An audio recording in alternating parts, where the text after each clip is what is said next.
Russian President Vladimir Putin's critic Alexei Navalny returned to court for trial in parole violations case. He was jailed for almost 3 years in relation to the case that he calls politically motivated. During the latest hearing, Navalny said that he was very disappointed in the judge.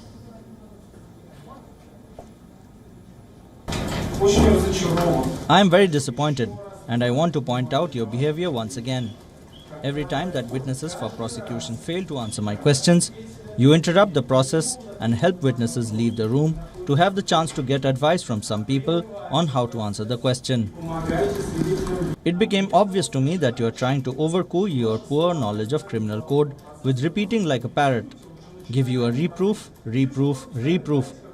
I only use those moments when procedural code gives me a word to say something.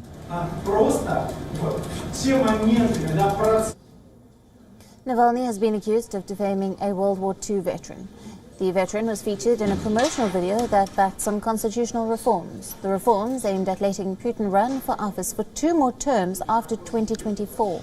Navalny described the people in the video as traitors and corrupt lackeys, and also accused authorities of using slander charges to smear his reputation.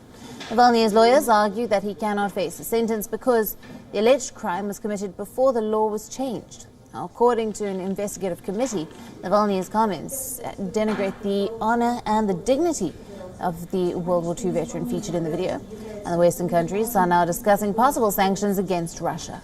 Russian Foreign Minister Sergei Lavrov earlier said that Moscow was ready to cut ties with the European Union if the bloc announced economic sanctions.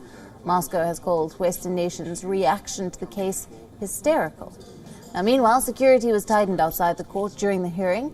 Police officers were deployed inside and around the court. Prosecutors arrived with 3 bodyguards. Navalny's arrest has triggered nationwide protests. His allies plan to stage a new kind of protest.